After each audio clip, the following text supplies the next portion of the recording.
The next wave of business leaders won't just use AI, they'll master momentum with it, starting now.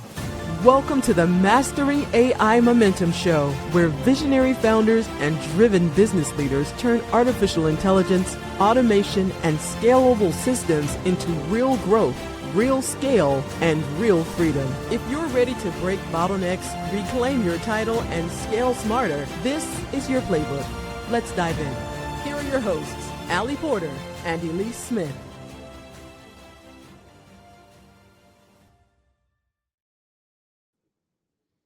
Welcome, everyone, to the Mastering AI Momentum Show, where we unpack how smart founders and sales leaders are replacing chaos with clarity using strategy, systems, and AI to scale smarter.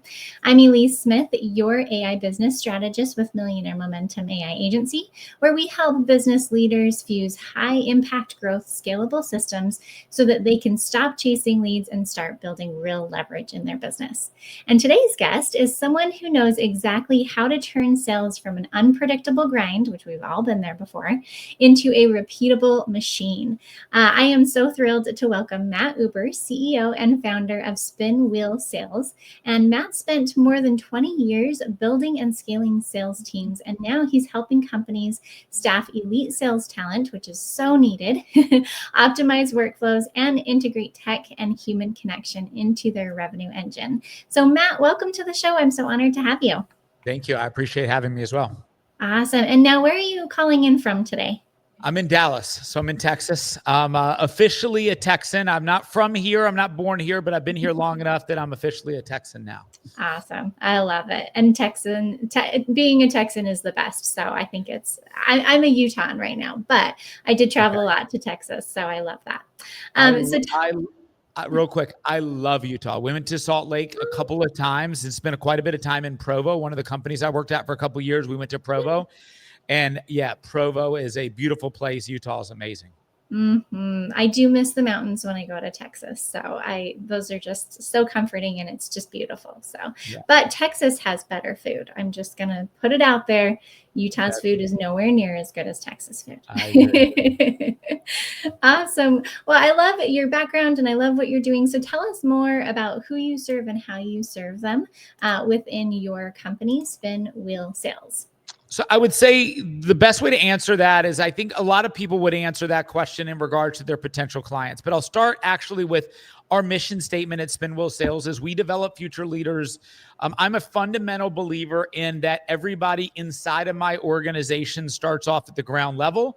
I think the thing that makes me different as a leader, as an entrepreneur, and I think it in turn makes our company different for our customers, is that we believe in development of our people and our team. So for me, I don't hire anybody off the street based off of a resume. For me, a resume only tells me where somebody's been. It has no clue on where they're going. And so I look for people who have characteristic traits that I believe that I can grow, that I can build. And I've got a passion for mentoring, growing. I've accomplished a lot in my career personally as an individual contributor, and I've built a lot of great teams. But the thing I'm most proud about are the people that I've had an opportunity to develop and to be able to see them grow in their careers, in their lives, as husbands, as wives, as parents, as people in general. Those are what I really get excited about. And I think that because we have that emphasis of growth and development within our team, that it actually helps out our customers significantly more because our people are aligned with our goals and are working towards something bigger. So I would say that's the best way to answer that for me. I love that. I can tell just the heart that you have for serving people. And sometimes we think about service as in just our clients, but our internal clients are our employees. They are our staff and our team members. And, that phrase, happy wife, happy life, I feel like there should be something around happy employees, happy business, right? Sure. For sure. That is so awesome. So if someone is, looking for your services, what are some pain points that they're experiencing right now and how do you help them? For me, I would say if you need additional assistance in gaining additional revenue, we've got 5 primary places that we teach companies where to get revenue from. The first place we can do that is list building, automation, general automated outreach. Obviously, any of these things, we can either show you how to do it, and a lot of times our clients actually ask us to come in and do that for them. In most cases, I'd rather show you how to do it because I think there's a longer value in my services in that way. But a lot of times people want that quick fix. So we have a team that we can bring in to do that. Number two is once we've done that, we can do all of the outreach. We can do the lead gen for you. We have world-class SDRs. My background and every part of our sales team is always structurally built on everybody starting off as an SDR. We have the ability to run a full service sales cycle. Everybody who now has elevated past the SDR role, but mastered the SDR role, can do the presentation and the closing aspect of it. And then we've also really gained a lot of value in being able to show people how to generate revenue using their content creation. A podcast like this has been one of the biggest revenue sources for me and my business and for our clients. So we show our clients how to leverage marketing and even services like a podcast to generate revenue in today's world. So that's kind of the primary place we do. At the end of the day, if you need help with revenue, we can consult you, or we can bring in the staff to do so on all 5 of those things. And I love the fact that you care so much about people, and you're part of your company is hiring staff or finding the right talent for the companies. And I think that really just says a lot about the company that you've been able to grow. So tell me, have you always been an entrepreneurial spirit, or how did you get started with this? No, I mean, I would say I was very risk averse the majority of my career. I'm right now 42 years old. Up until I was 28, I never got on a plane. I stayed in my small town in Richmond, Virginia, and never really traveled too much. I met my lovely wife around that same time, and she opened up the world to me. She challenged me to be a better man. She believed in me more than I ever believed in myself. And the first test of that was just going in, diving into sales. And we moved from Richmond, Virginia to Northern Virginia, back to Richmond, to Augusta, Georgia, to Athens, Georgia, to Dallas, Texas, all in a matter of a year and a half. And this is even before we were married. But she believed in me and helped me run my vision. That was a bit of an entrepreneur story early in my sales career, but I then kind of went into the comfort side of corporate, and I found a way to become a really, really strong individual contributor, then given an opportunity to build teams in the corporate environment. I built sales organizations in small startups where I literally built a sales team from scratch. And I also scaled Fortune 500 companies from 12 sales reps up to over 60 sales reps as well in my corporate career. But I realized for me, I was never able to get back the level of commitment I was willing to give to the company in that regards. And I knew the only way I would be able to really be able to unlock my truest level of potential is to bet on myself. I toyed with that idea, and probably, hopefully, a lot of your audience probably struggles with the same thing.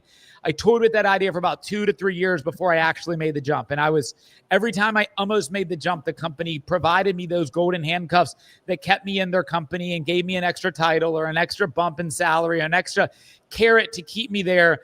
But at the end of the day, I knew I had to bet on myself. So about 3 years ago, I stopped playing with the idea. I jumped all in and bet on myself, and haven't looked back since. That's so awesome. Yes, I can relate to that, when a company doesn't want to let you go and you're like, I'm feeling called to do my own thing, and they make it harder. So that is so great. So I think that when it comes to hiring salespeople, a lot of people have had some trial and error experiences. Let's just call it that way. What do you do within your company to really make sure that they're a good fit and that they have a high close rate and all of that? I don't really care about that, to be honest, Elise. I think that a good salesperson can sell you on how good they can be as well. I look for characteristics and personality traits. The 3 primary things I look for in my interview process, and I have my recruiting team look for, is number 1, somebody who has thick skin, because I start everybody in my team as an SDR. If you've never done SDR work, it's an incredibly difficult, the most difficult side of sales, and you have to be able to deal with a high volume of rejection. In addition, thick skin is very important for us in our organization because we believe in coaching people hard, because we're trying to maximize every one of our employees' full potential. And I believe that you need to be able to hear what you need to be told, not what you want to be told. And so I need people who can be challenged to be better every day and making them uncomfortable. I'm a guy who likes to go to the gym. I like to work out. And the only way you're going to make your muscles grow is you got to break your muscles down before you can make them stronger. And I believe employees are very similar, but not every employee can take that. So I need somebody with thick skin. Number 2 attribute I look for is somebody who has a student mentality. And everybody in the interview process will tell me they do. But there's certain questions I ask in the interview process to determine if somebody has a student mentality. For instance, for me, I look for somebody who has a passion in what they're doing. When I get done working at the end of every single day, and I work long days, I work long weeks, but when I'm done working, I'll go on a long walk and I'll listen to a podcast about developing, about sales, about coaching. What I do is a passion. So it's never work. And I look for people who carry that passion and hunger to learn in that place. And the third attribute I look for is somebody who's self-aware. If you have self-awareness and you understand what you're strong at, what you're weak at, and then you marry that in with a student mentality and a willingness to be coached hard, those people are the people who have the ability to unlock their truest potential. I tend to not hire people who have this glamorous resume or these great sales numbers because I end up myself at least having to unteach more bad habits than I can still in the individual up front. I'm confident in myself as a coach, as a developer, as a sales trainer. And I believe if I have the person that has the right mindset, I can scale them to be whatever they want to be in the business. Yeah. Such a great answer. And it really does come down to that human piece. It's not, they're not numbers, like people are not numbers, and the numbers don't always tell the full picture when it comes to like close rates and that type of thing. So I love that. I love just what your company stands for. So how, like, you've been doing this for a little while here. So how are you able to go from, barely starting your company to where you're at right now? What were some of the hurdles that you had to get through along the way? I'll be honest with you, Elise, I've been very blessed that I haven't had that many hurdles, okay? And let me explain to you why. And this is something that for any of your younger audience, they should hear. So early in my career, so often I see people early in their careers focusing so much on the amount of money they can make from any job. And I think that's one of the biggest mistakes that the internet, these influencers will tell you, that hustle mentality, go make as much money as you can. Money's the most important thing. And I'm telling you here, I'll tell your audience, it is not. If you are in your 20s and your early 30s, don't focus on money being your most important thing. I would have you focus on these 2 things first. Number 1, focus on skill set development and focus on your personal professional network. So Elise, why I didn't have that big of a struggle when I went out is I had already built a reputation of being able to scale sales organizations very successfully in my industry. So when I went out on my own, I had no shortage of people who wanted me to do that for their business. So I was able to, just instead of trading a paycheck for employment status, I traded a consulting check for consulting gigs. And I had no shortage of opportunity there. I would tell you, up until the past year and a half, almost every client I've worked with has been from my professional network. Now, I only focus on establishing and building my professional network over the past 5 years. Imagine how big and an impressive of a network I would have had if somebody told me in my early 20s, don't worry about making money. Worry about getting as many strong relationships as possible in a place that can help you. Worry about being able to do as much for people as you can. And all of those things will come back tenfold if you do it for the right reason. So I would say, Elise, I wish I had some like hard story of the times I didn't know where my money was going to come from. And I find myself in a position right now, at least, that I turn down more clients than I take, because I have an opportunity to be selective in regards to who I work with and the projects I take on. I think that's a strong and a valuable thing for any salesperson to have, is a level of indifference and a level of being able to say, I'm not going to convince you that I need to work with you. I'll tell you who I am. I'll tell you what I'm about, but maybe you need to convince me why I should take you on as a client. That's kind of in the position I'm in right now. Wow, you are very blessed, but I love it because you know what helped you to get there, like especially the network concept. I mean, for anyone who's listening, it doesn't even matter if you've been in business for years or just starting, that is such a key ingredient to success is your network.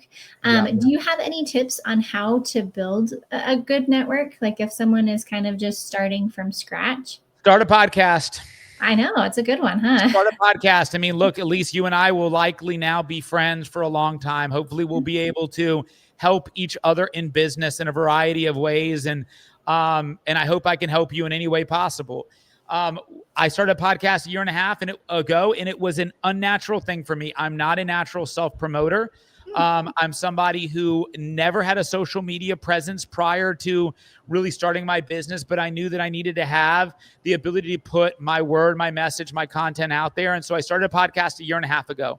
I went originally to my own network and had some people on that knew me and I knew of, but we had to get past that. So I built a strategy and I implemented the strategy to where I have the ability to have pretty much as many guests as I want to have on my podcast. I can get on and I can have great conversations. And the three elements I focus on conversations is, do I want to put my message in front of that audience? Is there something this person can teach me? Or do I want to add them to my professional network? Doing that has been one of the most amazing things for me to spread my wings out. And I genuinely try to help as many people out there as I can without expecting anything in return. And when you have that approach in a business world where everybody's me, it tends to really work to your benefit. Yeah, absolutely.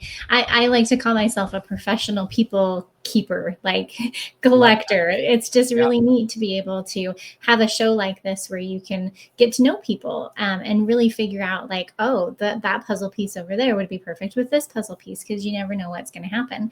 And I am a connector at heart. And so if I know somebody needs, a sales team who's really been trained amazingly and are just amazing people vetted by Matt, then I know that I'm going to talk to Matt and get him connected with all my other contacts. So I completely agree. Like, keep in mind the people that you're talking to and how you guys can serve each other. I think that networking is one of the best things, if not the best thing you can do to grow your business. So yeah. And I had a coach tell me early in my entrepreneur career, and I appreciate him. Most people aren't willing to say these types of things to you. And so I preach on that. I want somebody to have thick skin. I believe I have to have that more than anybody else. And I had a coach tell me, he's like, Matt, I think that one of the biggest problems why your business won't be as successful as you think it is you're the smartest person in every room you're in.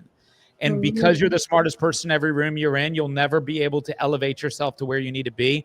And since that has happened, I've made a absolute mission to make sure that to always try to be the dumbest person, the least accomplished person in every single room. And if I'm always there just trying to soak in and learn from people, then that's the best rooms for me to be in. I don't really need to be in a room where I'm the guy always spouting about what I've done, but to be able to learn from other people, I think is the goal and aim that I have after that conversation. I really appreciate that statement, because most people wouldn't tell me that. Most people wouldn't say that. So yeah. Yeah, so good. Yeah, that pushes us out of our comfort zone for sure. But it's so important. So thank you for just kind of being honest. I mean, being real about what it takes to run a business and the type of people that you focus on. And I feel like you're a very genuine person already. So love that. So let's talk about AI for just a second. How are you and your team currently using AI? Are you doing fun things with it? Is it more like taking off just boring tasks? Tell us a little bit more about that. Yes. I mean, look, I am one of those guys who's probably just old enough to like be the guy who can just ignore AI a little bit. I'm young enough to at least understand. I didn't grow up in the internet or with cell phone in my hand my whole life. So that I would say AI, I've not been a quick early adopter to as much, but I've done some fun things with it over the past year. I'll give you a couple examples. My business partner and I, we wanted to establish a little bit more of foundational strength in our organization. So I actually spent about 5 hours downloading a full explanation of my business, my people, my team, my vision to ChatGPT. I literally went on 5 hours of walks and just told it everything and prompted it to ask me everything it needed to. I went on the little audio thing and just said, I'm going to tell you everything I need to. And then through that, I created a board of directors with 7 specialized board directors that supplement me and what our company needed assistance with, like chief legal officer, marketing executive, customer success manager, integrator, all of these different things. Then had prompted it to help create my own personal persona, and then the persona of each of those people. I documented that in a video on my YouTube channel where I actually, laid that out so people can go in and watch that and see kind of that experience. We also have toyed with the idea of building voice AI as well, because a part of our staffing business is we offer virtual assistants, especially like in the real estate side. We know that in the next 6 months that the AI and the innovation around AI will likely just replace most low talent sales roles. So having the ability to innovate AI. So we're in the process of building and innovating AI. Still kind of on the fence whether I want to go all in on building that and keep hiring a bunch of AI developers, or just finding the people who are doing that really well and kind of partnering up what I do with what they do in alignment of our business. So kind of either way, but we played with it. We've got a voice AI service. We've got an automated text response service. We're building out kind of my knowledge and experience along with my partner's knowledge of experience in real estate. But we found that probably a little bit more challenging than we expected in regards to, I've never developed products. I've always developed people. So now having a team of developers and an AI specialist, like managing those people has been a challenge for me to learn how to hire, who to hire, how to motivate. They speak a different language, both literally and figuratively than me in regards to how the way, salespeople think. So that's kind of where I'm at with it. That's so cool. I know. Isn't it amazing that it can be like your business companion, or even just working through like limiting beliefs, like helping you as a life coach? There's so many cool things that you can do with it. It is. But there is also that human aspect as well, that you can turn that into the types of people that you need, not just, AI avatars. So how did you introduce AI to your team? Like, was there resistance to it when you started kind of incorporating AI, or do you have rules around how you use it in your company? Tell me more about that. No rules. I treat my employees like partners. I treat them like their own business entity that leverage our resources as a business to their benefit. So I don't believe in kind of laying that out. I don't think I had much hesitation. I would say probably the person who had the most hesitation in my business was probably me, more than my employees. My employees are younger. They think a little bit more along that line. So there was probably a lot that they were able to show me and teach me on how I could benefit from AI in my day-to-day life. So it's probably more the opposite direction than the way you said. Yeah, well, and it's nice that you're open to receiving that, right? And really listening to your staff about how they think AI can help. So that's really, really cool. So let's think like 6 to 12 months into the future. What are you excited about in your company that you're working on right now? I'm really excited right now in reinvesting back into coaching. When I originally came and started my business was originally called Spinwheel Sales Academy. The original purpose behind my business was to be able to offer trade-based sales technique training to people who were just coming out of high school, just coming out of college. I saw so many people. I've got a nephew who's 19. I've got another nephew who's 18. I've got a brother-in-law who's 22. And I saw all these people coming out of education that had no clue what they were going to do with their life. They were paralyzed by the idea of what they're going to do. And I remember back when I was in school that these schools used to offer trades, like you can be an electrician or this. And I think, like, why is sales not being taught as a fundamental trade out there? So I said, hey, I'm going to offer a free sales academy to anybody who wants to take it. And then my objective was everybody who took it, certified and completed it, I would then take these people to companies who ultimately were hiring SDRs and say, this person's certified by me. If you're interested in hire them, then you pay me a recruiting fee and a staffing fee. What I closely figured out that a lot of these companies ultimately wanted to hire me to be able to do it for them. And so that's kind of where I converted into the consulting side of the business. I've gotten so busy over the past year developing my teams and a lot of the organizations. I run four companies right now, that I've gotten away from the thing I actually enjoy the most, which is coaching salespeople. So I'm in the process of re-recording a lot of my sales coachings, putting them in a school community, and then opening that school community up to the public. So anybody who wants to take training can take it for absolutely free. So I've got 4 hours blocked off later today to re-record a bunch of videos I've recorded in the past. And then I've got a whole marketing and editing team who's going to go in and professionally edit them and kind of polish them up for me and make them presentable. So that's the thing I'm probably most excited to run towards through the end of the year. And then I'm probably looking for a fun project for me to work with. I'm probably looking for a fractional CRO style role. I'm looking for one of these young upcoming AI companies, young upcoming companies that you have like a really, really dynamic person who's built a great product that doesn't know how to get their product to market, so that I can come in as a sales and marketing specialist, help them build a team, help them build a revenue, and kind of align my experience and my team in with what they built. Instead of me trying to build my own product, which I don't know how to do, I'll just bring in my team and align myself ideally with the product. So I think I've had like 7 or 8 different companies I've spoken to just over the past 2 weeks. And hopefully in the next coming weeks, I'll kind of line out which one I want to really kind of dive into. So if anybody in your audience has a company they want to put in front of me and want to see if maybe I can help them build and grow the revenue, that's something I'm looking for right now. That is so cool. You've got some big visions and dreams, and I have no doubt that you'll be able to accomplish those things. So let me ask you just a fun question here as we wrap up. And I know you have a development team, so maybe you've already had this conversation with them, but if we could create you an AI agent, since that's what we do here at Millionaire Momentum, that could do any task or take over any role in your business, what would you want it to do for you?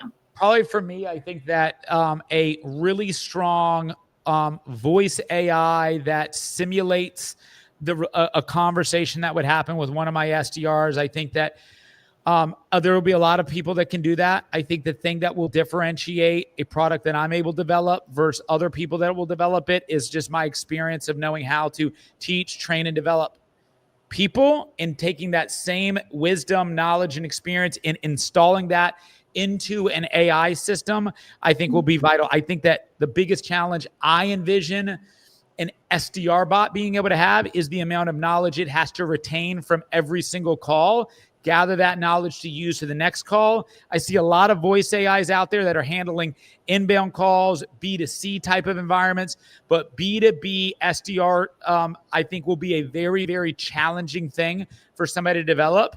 And if you guys could develop that, I'd love to partner with you on aligning my experience with your technology, or if not, use somebody else that can do it. I'd love to see it happen. Yeah, I love it. I know almost anything is possible with AI, even with the stage that we're in. I mean, we're still very new to this whole concept, and it's only going to get better and kind of crazier from here. So I love it. Well, thank you so much, Matt. This has been such a great conversation. If people want to connect with you, obviously they can go to spinwheelsales.com. But any other place that you want them to know about? Yeah, you can text me. I'm wide open, guys. 214-436-6968. You can find me on LinkedIn. It's probably my most active social media channel. Or you can email me at matt@spinwheelsales.com. Wherever you want to get me, I'm not hard to find. So just reach out. Love that you're open to that. So definitely reach out, because when are you ever going to get that opportunity to talk to a sales guru that can really help you to be able to build your business in that way? So this has just been such a fun conversation here. Let's leave them with one last golden nugget. I love your networking tip and all the different things that you've been talking about here, but what is the number one thing that you want people to remember from this conversation as far as scaling your business? Yeah, I mean, for me, if you invest in the people, that the outcome will come. If you invest in the network, you invest in the skills, and you bypass the money, you'll end up making significantly more money in the long run when you focus on the latter two things instead of focusing on the money. The outcome will come if you don't focus on it. So true. And that can be a hard thing to put all your goals in your basket, your eggs in your basket and really go for that goal and still stay detached at the same time. But it's so important because that's how success is brought. So love it. Matt, this has just been such an incredible conversation. Thank you so much for being on the show today. Thank you for having me. Absolutely. So thanks for listening to or watching the Mastering AI Momentum Show. Stay connected and keep building your momentum with systems and AI as your advantage. We'll chat with you later. Bye, guys. You've been listening to Mastering AI Momentum. If today's episode gave you clarity or sparked a breakthrough, share it, review it, leave us a comment, and show Ali and Elise how you're turning AI into ROI. And make sure you subscribe, because the next episode could be the strategy that unlocks your next level. Until then, build smart, scale fast, and let AI multiply your momentum.